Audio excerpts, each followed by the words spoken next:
बिस्मिल्लाहिर्रहमानिर्रहीम।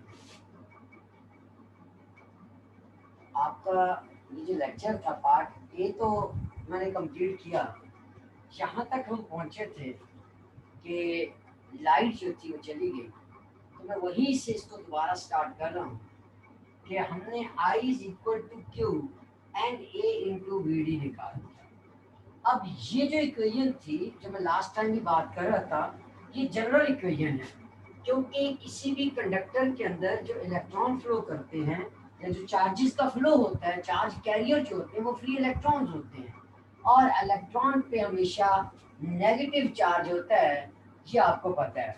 तो अगर मैं यहाँ उसी कंडक्टर की बात करूँ तो मैं इस क्यू को रिप्लेस कर देता हूँ, क्यू रिप्लेस कर देता हूँ माइनस ई से, क्योंकि चार्ज ऑफ इलेक्ट्रॉन हो गया। तो अब मेरी ये जो इक्वेशन है, ये जो आई की, ये क्या बन जाएगी, I is equal to minus E N A into V, और नीचे डी लिख दिया ड्रिफ्ट वेलोसिटी का। तो ये हमारे पास इक्वेशन आ गई, इक्वेशन नंबर 1 कह देता।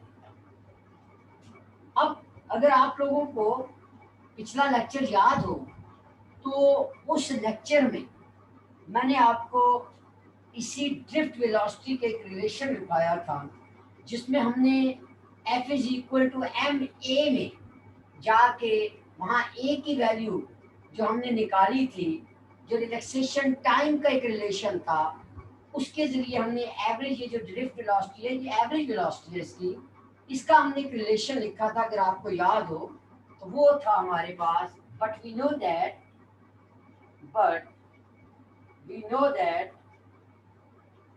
दैट ये जो ड्रिफ्ट वेलोसिटी वी डी है आपके पास, ये किसके बराबर होती है, ये होती है minus E electric field intensity divided by मास जो आपके पास इलेक्ट्रॉन का है, और इनटू टाउ रिलैक्सेशन टाइम जिसको कहते हो, इसके बराबर होता है।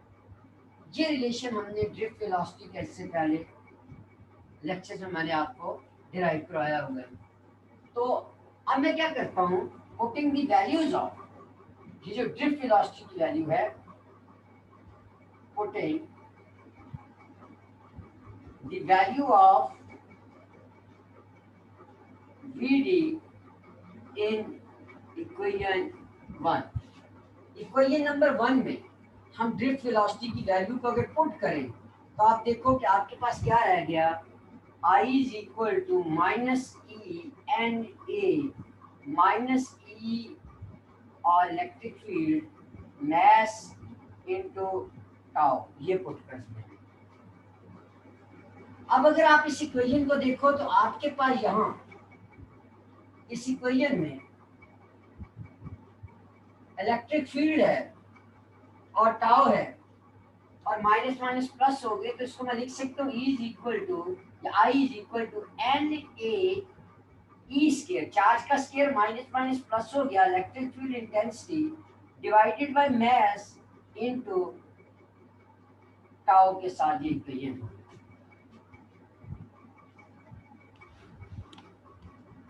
अब यहाँ क्योंकि ये इलेक्ट्रिक फील्ड है, तो इलेक्ट्रिक फील्ड जो है, हमने पहले भी ये पढ़ा है कि इलेक्ट्रिक फील्ड जो होती है ये आपके पास माइक्रोस्कोपिक क्वांटिटी होती है।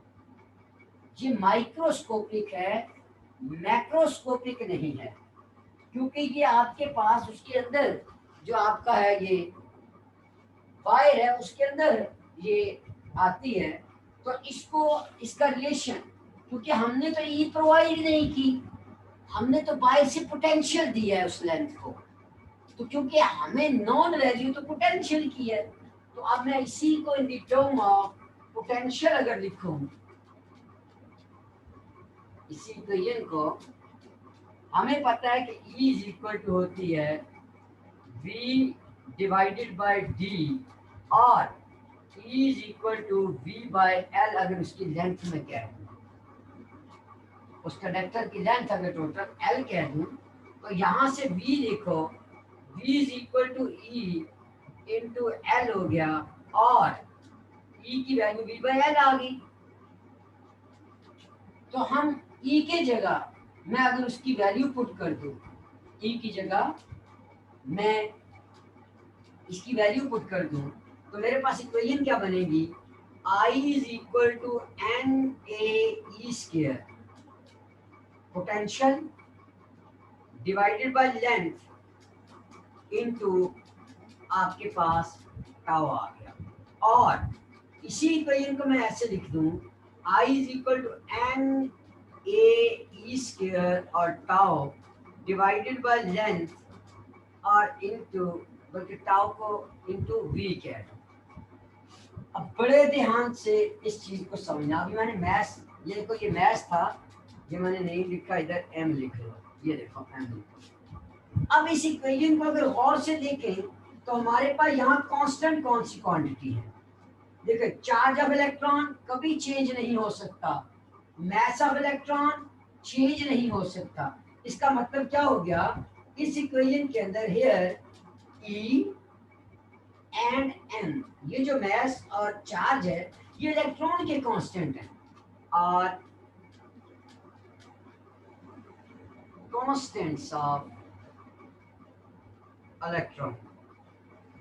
इसका मतलब ये हो गया ई और एम कांस्टेंट है, कोई फर्क नहीं पड़ता, कांस्टेंट है ये चीज। एन क्या है, कोई भी एक मेटल है आपके पास, कंडक्टर है, तो उसके अंदर चार्ज कैरियर की कंसंट्रेशन है, तो वो भी चेंज नहीं हो सकती। तो एन आपके पास क्या है, एन भी एक किस्म का कांस्टेंट है, N is constant for given metal, concentration है, चेंज नहीं हो सकती उस एरिया के अंदर। अब क्योंकि अहम जला है, कुछ कंडीशंस हम कांस्टेंट रखते हैं। अगर मैं टेम्परेचर को कांस्टेंट रखूं, टेम्परेचर चेंज ना हो, तो आपको पता है कि ये जो टाउ होता है रिलैक्सेशन टाइम, ये भी कांस्टेंट रहता है, क्योंकि ये तो टेम्परेचर डिपेंडेंट होता है। तो इसका मतलब यहाँ हो गया एन भी कांस्टेंट हो गया। अब टाउ को देखो, टाउ आपका क्या है, at constant temperature, at constant, अब चल जगह है अभी, एट कांस्टेंट टेम्परेचर टाउ, ये जो टाउ आपका, ये क्या होगा, ये भी आपका कांस्टेंट रहेगा। अब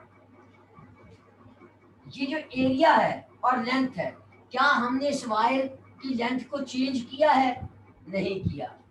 क्या हमने इसके एरिया को चेंज किया है, तो हमने इसके एरिया को भी नहीं चेंज किया। हमने वायर के ना एरिया को छेड़ा है, ना उसकी लेंथ को हमने चेंज किया है। इसका मतलब क्या हो गया कि इस वायर की आपके पास लेंथ और एरिया, ये दोनों गिवन सैंपल की कांस्टेंट रहेंगी। Area A and length L of a given sample is constant। इसका मतलब एरिया भी कांस्टेंट, लेंथ भी कांस्टेंट। तो अब कौन सी चीज फिर चेंज हो गई, कौन सी वेरिएबल रह गई, पोटेंशियल वी, ये जो लिखा हुआ है वी, ये आपका चेंज होगा, ये हम वेरी करेंगे। तो आप देख सकते हो आई, और ये आपका चेंज हो गया, I इज इक्वल टू, ये आपका, ये देखो ये टर्म कांस्टेंट, और यहाँ आपके पास V आ गया।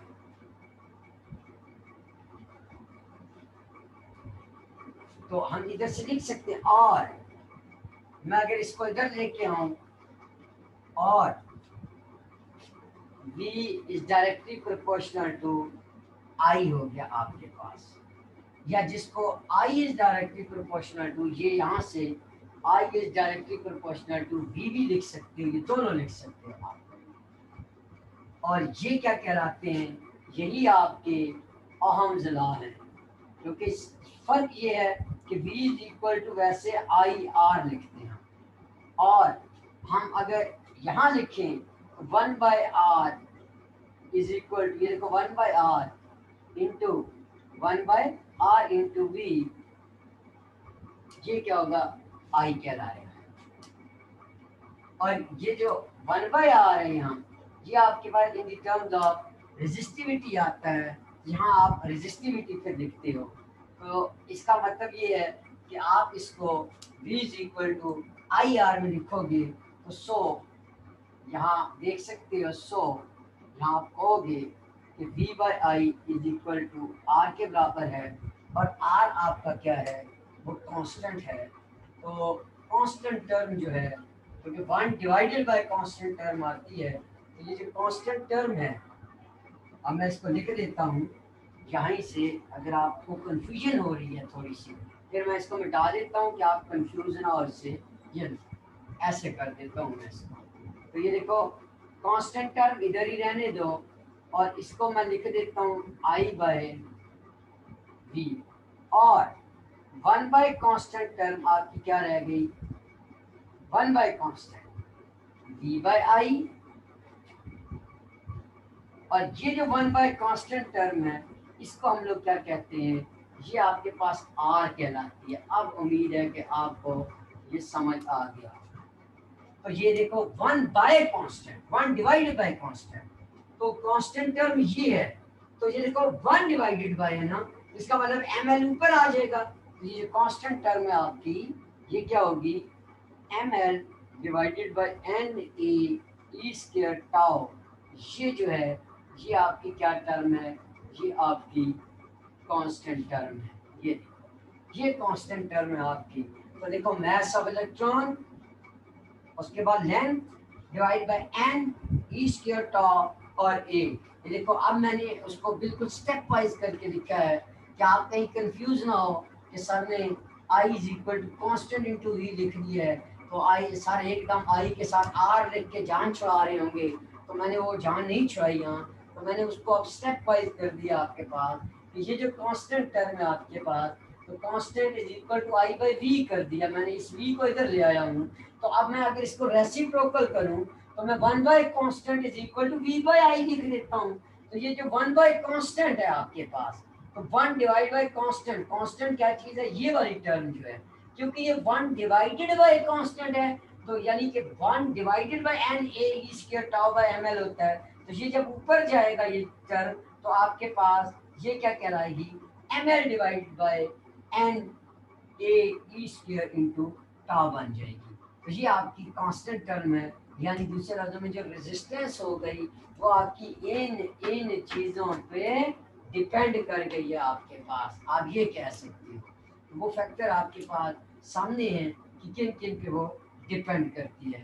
तो ये आपका यहाँ से प्रूफ हो गया कि ये आपका क्या है, ये अहम ज़िला ही तो है, ये सारा आपके पास अहम ज़िला है, ये अहम ज़िला का प्रूफ है। तो ये अहम ज़िला हमने प्रूफ कर लिया। तो उम्मीद है कि ये टर्म आपको समझ आ गई होंगी। इसमें अगर फिर भी आप में से किसी बेटे बेटी को कोई भी प्रॉब्लम हो तो आप पूछ सकते हो। तो ये हमारा अहम ज़िला का प्रूफ हो गया। तो अहम ज़िला में हमने किया क्या, इसको 3-4 स्टेप्स में आप ऐसे समझोगे कि सबसे पहले आपने उसी तरीके से कंडक्टर ले लिया, उसके अंदर एक छोटा सा क्रॉस सेक्शनल एरिया ले लिया, जिसकी आपने विड्थ या लेंथ उसकी आपने, या वहाँ विद डेल्टा एक्स कह दो, तो वी डी उसकी ड्रिफ्ट वेलोसिटी कही, एन उसके अंदर कंसंट्रेशन कही चार्ज कैरियर की, और आपने उसका वॉल्यूम ए इंटू डी एक्स लिख दिया।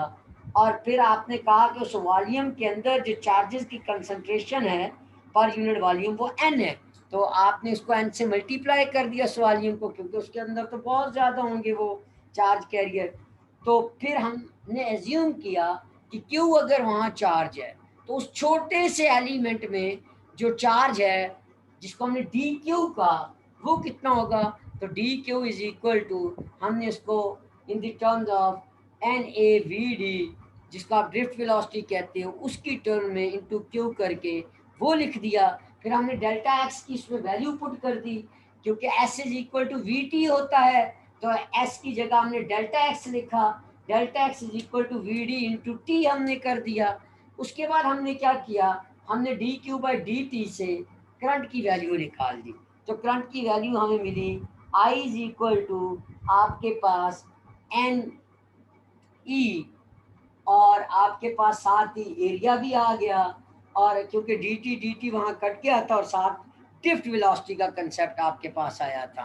तो आपने उसके बाद क्या किया, उसके बाद हमें पता है कि ड्रिफ्ट वेलोसिटी वी डी की जो वैल्यू है वो हमने पहले निकाल ली थी, कि वो आपके पास जो थी वो उसमें रिलैक्सेशन टाइम आपके पास आता था वो minus E into electric field, यानी charge of electron into electric field divided by mass of electron और इंटू टॉ के बराबर होती है, ये हमें पता था। तो हमने उसी को दोबारा यूज़ किया, पहले वाली इक्वेशन को इलेक्ट्रॉन के लिए करके माइनस माइनस इसमें से प्लस करके हमने अपनी इक्वेशन बना ली। उसके बाद हमें क्योंकि उस इक्वेशन में ई मिला, इलेक्ट्रिक फील्ड मिली, क्योंकि हम इलेक्ट्रिक फील्ड तो अंदर की क्वांटिटी है, वो तो माइक्रोस्कोपिक में आती है, तो मैक्रोस्कोपिकली तो आपके पास पोटेंशियल है, हम पोटेंशियल बाहर से दे रहे हैं, इलेक्ट्रिक फील्ड अंदर एस्टेब्लिश हो रही है, तो हमें एक रिलेशनशिप पता है E is equal to V by D का। तो हमने क्योंकि यहाँ उसको लेंथ इसको एज्यूम किया, तो हम V is equal to E L या E is equal to V by L हमने उसकी जगह लिख लिया। तो हमने E को रिप्लेस करके उसकी जगह वी बाई एल पुट किया, और फिर हमने इक्वेशन को अपनी जो लिखा वो आपकी I is equal to N A E square tau divide by M L into potential बन गई। तो इसमें अगर आप देखो तो हमारे पास एन का फैक्टर ये भी कांस्टेंट है, क्योंकि ये आपके पास चार्ज की कंसंट्रेशन है, ये कांस्टेंट है गिवन मेटल के अंदर। फिर चार्ज ऑफ इलेक्ट्रॉन भी कांस्टेंट है, मास ऑफ इलेक्ट्रॉन भी कांस्टेंट है, लेंथ भी हमने नहीं चेंज की उस कंडक्टर की, एरिया भी हमने चेंज नहीं किया। तो फिर कौन सी क्वांटिटी चेंज होगी, जो हम बाहर से पोटेंशियल दे रहे हैं, कि हम पोटेंशियल को बढ़ाते जाएंगे तो करंट के ऊपर फर्क पड़ता जाएगा। तो फिर उस चीज़ को हमने कांस्टेंट लिख दिया, तो I is equal to constant into potential हो गया। तो कांस्टेंट एक साइड पे आ गया, आई डिवाइड बाई वी कर दिया हमने। तो अब मैंने अगर इसको चेंज करूं, अगर वन बाय कांस्टेंट लिखूं तो वो वी बाई आई बन जाएगा, क्योंकि हमने ओहम्स लॉ की फॉर्म में इसको लेके आना है। तो आपके पास जो वन बाय कांस्टेंट में कांस्टेंट की वैल्यू पुट की, तो N A E square tau divided by M L होता है, लेकिन क्योंकि वो वन डिवाइडेड बाय कांस्टेंट है तो हमने क्या किया, उसको वन को जब रिप्लेस किया तो एम एल उसके ऊपर चला गया। तो M L divided by N A E square by tau आपके पास क्या हो गया, ये आपके पास एक किस्म का कांस्टेंट की वैल्यू आ गई है। तो यहाँ से आपने फिर क्या किया कि इधर से आप लोगों को जो रिजल्ट है वो आपको ओहम्स लॉ का मिल गया कि ये किन किन फैक्टर्स पे डिपेंड करता है। और ये बात भी याद रखिएगा कि इससे पहले हमने एक बात की थी, वो जो वी और आई का ग्राफ प्लॉट किया था, ऐसे मटेरियल जो कि उस ग्राफ को जो ओहम्स लॉ है उसको ओबे करते हैं वो ओहमिक कंडक्टर कहलाते हैं, और जो उनको ओबे नहीं करते उस लॉ को वो नॉन ओहमिक होते हैं। मेटल्स आपके पास अप्रॉक्सीमेटली तकरीबन जो होते हैं ये सारे आपके पास ओहमिक कंडक्टर कहलाते हैं। और ये जो सेमी कंडक्टर डायोड वगैरह जो हो गई, आप लोगों ने अपनी छोटी क्लास में पढ़ा होगा, ये नॉन ओहमिक हैं, क्योंकि जैसे ही टेम्परेचर को इंक्रीज करते हैं हम लोग तो यहाँ रेजिस्टेंस बढ़ जाती है। तो क्योंकि टेम्परेचर और रेजिस्टेंस का आपस में डायरेक्ट रिलेशन है, तो हमने तो उसको कांस्टेंट रखना है, तो एक हद तक तो कांस्टेंट होती है, लेकिन उसके बाद वो वेरी कर जाती है, इसलिए आपका ओहम्स लॉ वहाँ वैलिड नहीं होता, वहाँ नहीं लगता, इसीलिए वो नॉन ओहमिक डिवाइसेस हैं आपके पास। तो ये था आपका ओहम्स लॉ के मुतालिक।